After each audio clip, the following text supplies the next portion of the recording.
Indian ഭരണഘടനയുടെ ആത്മാവ്, അതിൻ്റെ ഹൃദയം, അങ്ങനെയൊക്കെ വിശേഷിപ്പിക്കാൻ പറ്റുന്ന ഒന്നാണ് അതിൻ്റെ ആമുഖം. അപ്പോൾ നമ്മൾ ഇന്ന് സംസാരിക്കാൻ പോകുന്നതും ഇതിനെക്കുറിച്ചാണ്. ഒന്ന് ആലോചിച്ച് നോക്കൂ, ഒരു രാജ്യത്തിൻ്റെ മൊത്തം സ്വഭാവം, അവിടുത്തെ ജനങ്ങൾക്ക് കൊടുക്കുന്ന വാഗ്ദാനങ്ങൾ, ലക്ഷ്യങ്ങൾ, ഇതെല്ലാം കൂടി ഒരൊറ്റ പേജിലൊതുക്കിയാൽ എങ്ങനെയുണ്ടാവും? അതാണ് നമ്മുടെ ഭരണഘടനയുടെ ആമുഖം.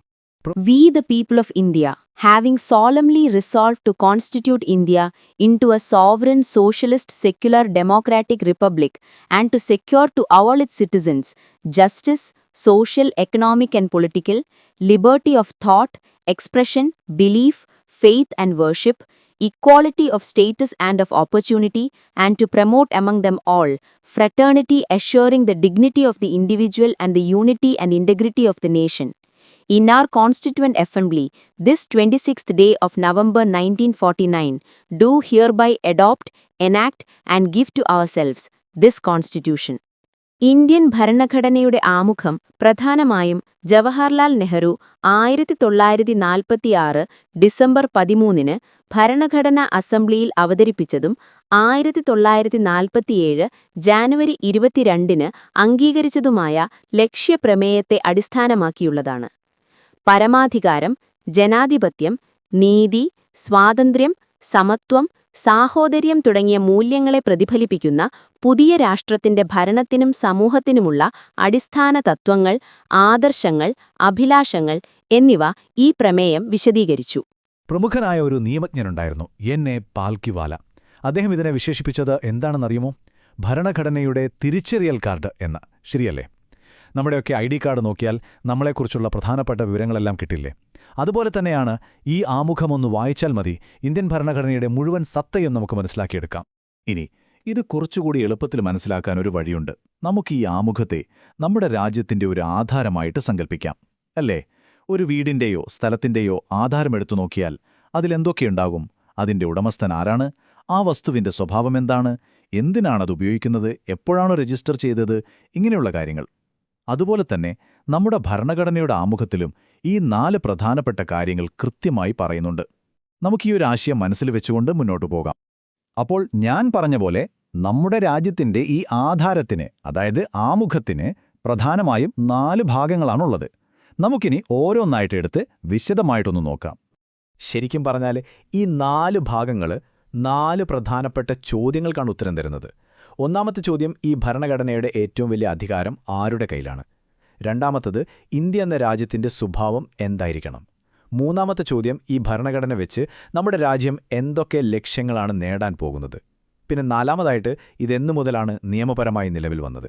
ഈ 4 ചോദ്യങ്ങൾക്കും ഉത്തരം കിട്ടിയാൽ കാര്യം വ്യക്തം. അപ്പം നമുക്കിതിലെ രണ്ടാമത്തെ ചോദ്യത്തിന്റെ ഉത്തരത്തിൽ നിന്ന് തന്നെ തുടങ്ങാം. അതായത്, ഇന്ത്യൻ രാഷ്ട്രത്തിന്റെ സ്വഭാവം എന്താണ് എന്നത്. കാരണം ഇതാണ് ഇന്ത്യ എന്ന രാജ്യത്തെ എന്താണെന്ന് നിർവചിക്കുന്നത്. ഇതിൽ 5 പ്രധാനപ്പെട്ട വാക്കുകൾ അല്ലെങ്കിൽ ആശയങ്ങളുണ്ട്. അതിലെ ആദ്യത്തെ വാക്കാണ് പരമാധികാരം. അതായത് ഇന്ത്യ ഒരു പരമാധികാര രാഷ്ട്രമാണ്. എന്താ അതിൻ്റെ അർത്ഥം? വളരെ ലളിതമാണ്. ഇന്ത്യയുടെ കാര്യങ്ങൾ തീരുമാനിക്കാൻ ഇന്ത്യക്ക് മാത്രമേ അധികാരമുള്ളൂ. രാജ്യത്തിനകത്തായാലും പുറത്തായാലും നമ്മുടെ തീരുമാനങ്ങൾ നമ്മുടേത് മാത്രമാണ്. ഇന്ത്യക്ക് മുകളിൽ വേറൊരു ശക്തിയില്ല. ഒരു വിദേശ രാജ്യത്തിന്റെ ഭൂമി ഏറ്റെടുക്കണമെന്നോ അല്ലെങ്കിൽ നമ്മുടെ കുറച്ച് ഭൂമി വിട്ടുകൊടുക്കണമെന്നോ ഒക്കെ തീരുമാനിക്കാനുള്ള പൂർണ്ണ സ്വാതന്ത്ര്യം ഇന്ത്യക്കുണ്ട്. രണ്ടാമത്തെ വാക്കാണ് സോഷ്യലിസ്റ്റ്. ഇവിടെ നമ്മൾ ഒരു കാര്യം പ്രത്യേകം ശ്രദ്ധിക്കണം.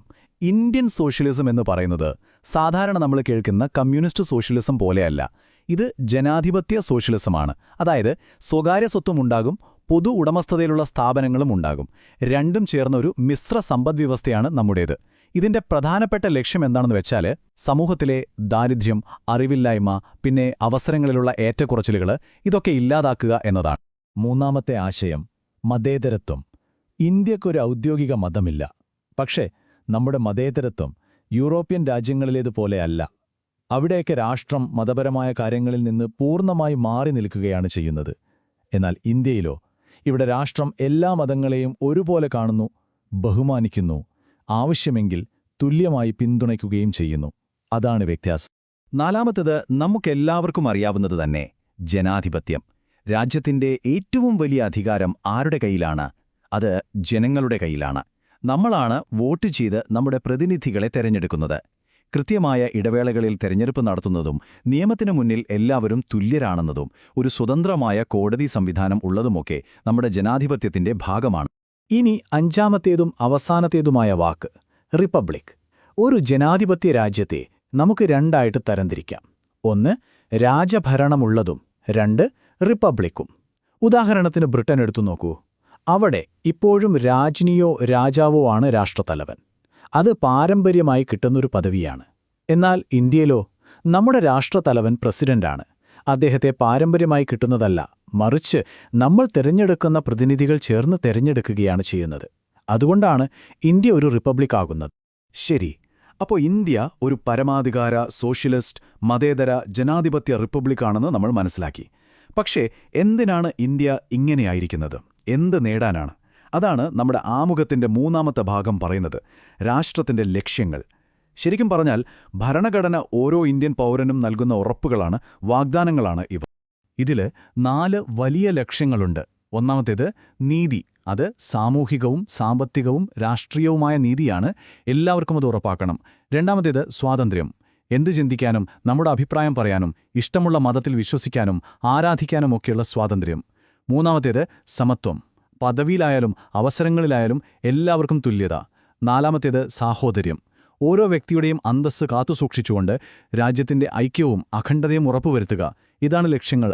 പക്ഷേ ഒരു കാര്യമുണ്ട്. നമ്മളിന്ന് കാണുന്ന ഈ ആമുഖമില്ലേ, ഇത് ഭരണഘടനയുണ്ടാക്കിയപ്പോൾ ഇതേപോലെ ആയിരുന്നില്ല. ഇതിന്റെ ചരിത്രത്തിൽ വളരെ പ്രധാനപ്പെട്ട ചില മാറ്റങ്ങളൊക്കെ വന്നിട്ടുണ്ട്. എന്തൊക്കെയാണ് ആ മാറ്റങ്ങൾ എന്ന് നമുക്ക് നോക്കാം. അപ്പോൾ സ്വാഭാവികമായും ഒരു ചോദ്യം വരും, അല്ലേ? ഈ ആമുഖം എപ്പോഴും ഇങ്ങനെ തന്നെയായിരുന്നോ? ഉത്തരം അല്ല. ഇതിലുണ്ടായ ഏറ്റവും വലിയ മാറ്റം വരുന്നത് 1976-ലാണ്. 42ാം ഭരണഘടനാ ഭേദഗതിയിലൂടെ. അടിയന്തരാവസ്ഥാ കാലത്താണ് ഈ ഭേദഗതി വരുന്നത്. അതിനു മുൻപ് നമ്മുടെ ആമുഖത്തിൽ പരമാധികാര ജനാധിപത്യ റിപ്പബ്ലിക് എന്നായിരുന്നു. എന്നാൽ ഈ ഭേദഗതിക്ക് ശേഷം അത് പരമാധികാര സോഷ്യലിസ്റ്റ് മതേതര ജനാധിപത്യ റിപ്പബ്ലിക് എന്നായി മാറി. അതായത് സോഷ്യലിസ്റ്റ്, സെക്യുലർ എന്നീ 2 വാക്കുകൾ കൂടി ചേർത്തു. ഈ 2 വാക്കുകൾ മാത്രമല്ല, വേറൊരു വാക്കുകൂടി അന്ന് ചേർത്തിരുന്നു.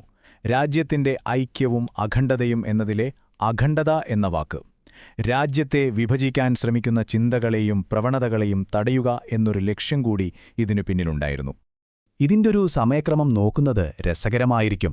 1949-ൽ നമ്മൾ ഭരണഘടന അംഗീകരിച്ചു. പക്ഷെ അപ്പോഴും ഒരു സംശയമുണ്ടായിരുന്നു, ഈ ആമുഖം ഭരണഘടനയുടെ ഒരു ഭാഗം തന്നെയാണോ എന്ന്. ആ സംശയം തീർന്നത് 1973-ലാണ്. ചരിത്രപ്രസിദ്ധമായ കേശവാനന്ദ ഭാരതി കേസിൽ സുപ്രീം കോടതി വളരെ വ്യക്തമായി പറഞ്ഞു, ആമുഖം ഭരണഘടനയുടെ അവിഭാജ്യ ഘടകമാണ് എന്ന്. ആ ഒരു വിധി വന്നതുകൊണ്ടാണ് പാർലമെന്റിന് ആമുഖത്തിൽ ഭേദഗതി വരുത്താൻ അധികാരം കിട്ടിയത്. അതിന്റെ ഫലമായിട്ടാണ് 1976-ൽ ആ 42ാം ഭേദഗതി വരുന്നത്. അപ്പോൾ ഏകദേശം എല്ലാ കാര്യങ്ങളും നമ്മൾ ചർച്ച ചെയ്തു. ഇനി നമുക്ക് തുടക്കത്തിൽ പറഞ്ഞ ആ ആധാരമെന്ന ആശയത്തിലേക്ക് ഒന്നുകൂടി തിരിച്ചുവരാം. എന്നിട്ട് ഇതെല്ലാം കൂടി ഒന്ന് ചേർത്ത് വെച്ച് നോക്കാം. അപ്പോൾ ആമുഖത്തിന്റെ ഘടന മുഴുവനായിട്ടും നമ്മുടെ മനസ്സിലങ്ങ് പതിയും. ഒന്ന് നോക്കിക്കേ, നമ്മുടെ രാജ്യത്തിന്റെ ഈ ആധാരത്തിലെ ഉടമസ്ഥനാരാണ്? നമ്മൾ, ഇന്ത്യയിലെ ജനങ്ങൾ.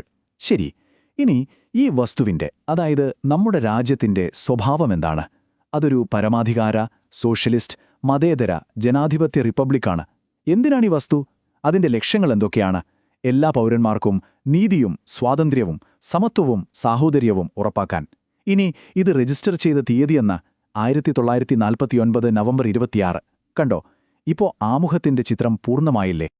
അതുകൊണ്ട് ഈ ആമുഖം എന്ന് പറയുന്നത് വെറുമൊരു നിയമപുസ്തകത്തിലെ ഒരു പേജ് മാത്രമല്ല. അത് നമ്മുടെ രാജ്യം നമുക്ക് ഓരോരുത്തർക്കും നൽകുന്ന ഒരു ഉറപ്പാണ്, ഒരു വാഗ്ദാനമാണ്. അപ്പോൾ എന്റെ ചോദ്യം ഇതാണ്, നമ്മൾ ഈ രാജ്യത്തിലെ പൗരന്മാരെന്ന നിലയിൽ ഈ വാഗ്ദാനം കാത്തുസൂക്ഷിക്കാനും അതിനെ ഒരു യാഥാർത്ഥ്യമാക്കാനും വേണ്ടി എന്തു ചെയ്യുന്നുണ്ട്? ഒന്നാലോചിച്ചു നോക്കൂ. ഇന്ത്യൻ ഭരണഘടനയുടെ ആമുഖം, അല്ലേ? നമ്മുടെ ജനാധിപത്യത്തിന്റെ ആത്മാവ് എന്നൊക്കെ നമ്മൾ അതിനെ വിശേഷിപ്പിക്കാറുണ്ട്. പക്ഷേ ഇവിടെ വളരെ പ്രധാനപ്പെട്ട ഒരു നിയമപ്രശ്നമുണ്ട്. ഈ ആമുഖം ശരിക്കും ഭരണഘടനയുടെ ഒരു ഭാഗം തന്നെയാണോ? അതോ വെറുമൊരു ആമുഖക്കുറിപ്പ്, ഒരു മുഖവുര മാത്രമാണോ? പതിറ്റാണ്ടുകളോളം നമ്മുടെ സുപ്രീം കോടതിയെ വരെ കുഴപ്പിച്ചൊരു ചോദ്യമാണിത്. അപ്പോൾ ഈ ചോദ്യത്തിന്റെ ഉത്തരം തേടിയുള്ളൊരു യാത്രയാണ് നമ്മളിന്ന് നടത്താൻ പോകുന്നത്. ചോദ്യം കേൾക്കുമ്പോൾ വളരെ സിമ്പിളായിട്ട് തോന്നാം, അല്ലേ? പക്ഷേ ഇതിന്റെ ഉത്തരം നമ്മുടെ രാജ്യത്തിന്റെ നിയമവ്യവസ്ഥയെ തന്നെ മാറ്റിമറിക്കാൻ ശക്തിയുള്ള ഒന്നായിരുന്നു. ചിന്തിച്ചു നോക്കൂ, ഈ ആമുഖം വെറും ഒരു കടലാസിലെ വാക്കുകൾ മാത്രമാണോ? അതോ നമ്മുടെ ഭരണഘടനയുടെ ജീവൻ തന്നെയാണോ? ഈ ഒരു വലിയ ചോദ്യത്തിനാണ് നമ്മൾ ഉത്തരം കണ്ടെത്താൻ ശ്രമിക്കുന്നത്. അപ്പോ ഈയൊരു നിയമപരമായ തർക്കത്തിനൊരു തീർപ്പ് വരുന്നത് 1960-ലാണ്. അന്ന് സുപ്രീം കോടതിയുടെ മുന്നിലെത്തിയ ഒരു കേസാണ് ചരിത്രത്തില് വളരെ പ്രധാനപ്പെട്ട ബിറുബാരി യൂണിയൻ കേസ്. ഈ കേസിലെ വിധിയിലൂടെയാണ് സുപ്രീം കോടതി ആദ്യമായിട്ട് ഈ വിഷയത്തിൽ തങ്ങളുടെ നിലപാട് വ്യക്തമാക്കുന്നത്. അന്നത്തെ വിധി വളരെ ക്ലിയറായിരുന്നു. ഒരു സംശയത്തിനുമിടയില്ലാത്ത വിധി. എന്താണെന്നല്ലേ? ആമുഖം ഇന്ത്യൻ ഭരണഘടനയുടെ ഭാഗമേ അല്ല. അതെ, നിങ്ങൾ കേട്ടത് ശരിയാണ്. അതായിരുന്നു അന്ന് കോടതിയുടെ ഉറച്ച നിലപാട്. സ്വാഭാവികമായും ഈ വിധി നിയമലോകത്ത് വലിയ ചർച്ചകൾക്ക് തുടക്കമിട്ടു. പക്ഷെ ഒരു കാര്യം നമ്മൾ ശ്രദ്ധിക്കണം. ആമുഖം ഭരണഘടനയുടെ ഭാഗമല്ലെന്ന് പറഞ്ഞെങ്കിലും കോടതി അതിനെ അങ്ങ് തള്ളിക്കളഞ്ഞില്ല. കോടതി പറഞ്ഞതെന്താണെന്ന് വെച്ചാൽ, ഭരണഘടന ഉണ്ടാക്കിയവരുടെ മനസ്സിൽ എന്തായിരുന്നു എന്ന് മനസ്സിലാക്കാനുള്ള ഒരു താക്കോലാണ് ഈ ആമുഖം. ഭരണഘടനയിലെ ഏതെങ്കിലും ഒരു ആർട്ടിക്കിളിൽ എന്തെങ്കിലും സംശയം വന്നാൽ ഈ ആമുഖം നോക്കി അതിന് ഒരു വ്യക്തത വരുത്താം. അപ്പോൾ അത്രയ്ക്ക് പ്രാധാന്യമുണ്ട്. പക്ഷെ നിയമപരമായി അതൊരു ഭാഗമല്ല. ഇതായിരുന്നു അന്നത്തെ വിധി. പക്ഷേ കഥ ഇവിടെ തീർന്നില്ല. 13 വർഷങ്ങൾക്കിപ്പുറം 1973 ഇന്ത്യൻ നിയമചരിത്രത്തിലെ തന്നെ ഏറ്റവും പ്രധാനപ്പെട്ട ഒരു കേസ് വരുന്നു. കേശവാനന്ദ ഭാരതി കേസ്. ഈ ഒരൊറ്റ കേസ് മാത്രം മതിയായിരുന്നു ആമുഖത്തെക്കുറിച്ചുള്ള അതുവരെയുണ്ടായിരുന്ന എല്ലാ ധാരണകളെയും അപ്പാടെ മാറ്റിമറിക്കാൻ. അതെ, കേശവാനന്ദ ഭാരതി കേസിൽ സുപ്രീം കോടതി ചരിത്രപരമായ ഒരു തിരുത്തൽ വരുത്തി. 13 വർഷം മുൻപ് ഭാഗമല്ല എന്നു പറഞ്ഞ അതേ കോടതി ആ വിധി സ്വയം റദ്ദാക്കി. പുതിയ വിധി ഇതായിരുന്നു: ആമുഖം ഭരണഘടനയുടെ ഒരു അവിഭാജ്യ ഘടകമാണ്. വെറുമൊരു മുഖവുരയല്ല, ഭരണഘടനയുടെ ഹൃദയവും ആത്മാവും തന്നെയാണ്. അപ്പോ ആമുഖത്തിന്റെ നിയമപരമായ സ്റ്റാറ്റസ് മാറിയ ആ ഒരു യാത്ര നോക്കൂ. 1960-ൽ ബെറുബാരി കേസിൽ ഭാഗമല്ല എന്നു പറഞ്ഞു. 1973-ൽ കേശവാനന്ദ ഭാരതി കേസിൽ അത് അവിഭാജ്യ ഘടകമാണ് എന്ന് തിരുത്തി പറഞ്ഞു. അവിടെയും നിന്നില്ല. 1995-ൽ വന്ന LIC ഓഫ് ഇന്ത്യ കേസിലും ഇതേ നിലപാട് ഒന്നുകൂടി ഉറപ്പിച്ചു. അതോടെ ആമുഖം ഭരണഘടനയുടെ ഭാഗമാണെന്ന കാര്യത്തിൽ ഒരു സംശയവുമില്ലാതായി.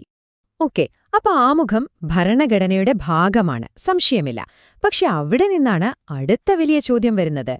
പാർലമെന്റിന് ഈ ആമുഖത്തിൽ മാറ്റങ്ങൾ വരുത്താൻ പറ്റുമോ? അതായത് ആമുഖം ഭേദഗതി ചെയ്യാൻ പാർലമെന്റിന് അധികാരമുണ്ടോ?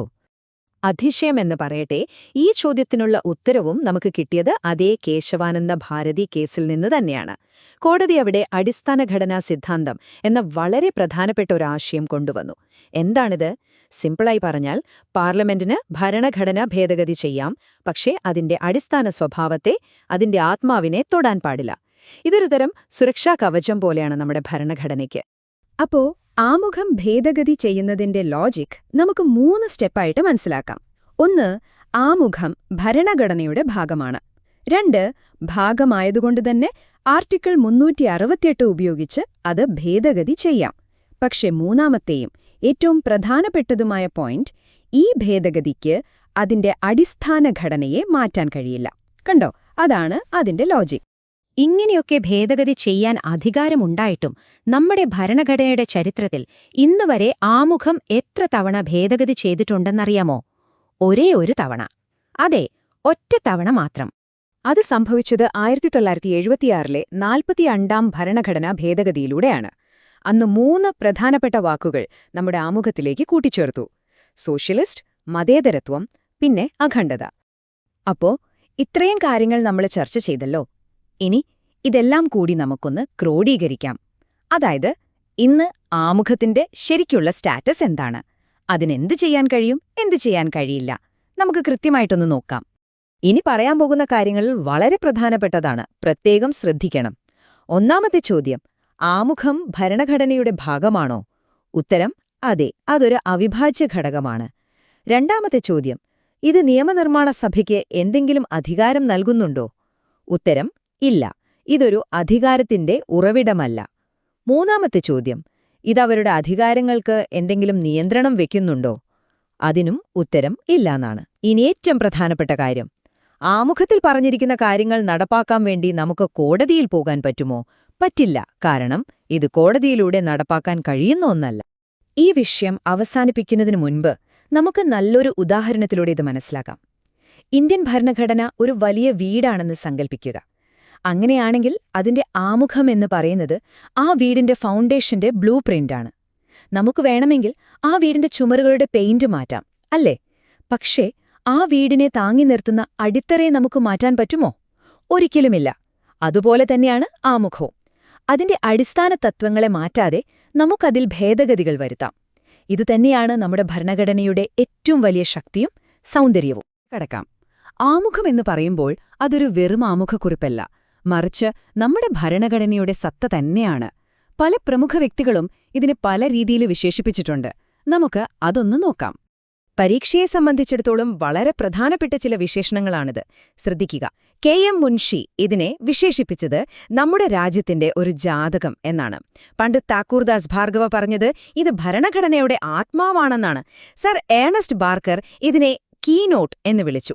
സുപ്രീം കോടതി ഒരു കേസിൽ നിരീക്ഷിച്ചത് ഭരണഘടനാ നിർമ്മാതാക്കളുടെ മനസ്സ് വായിക്കാനുള്ള ഒരു താക്കോലാണിത് എന്നാണ്. അപ്പോൾ നമ്മുടെ രാഷ്ട്രത്തിന്റെ സ്വഭാവം നമ്മൾ മനസ്സിലാക്കി.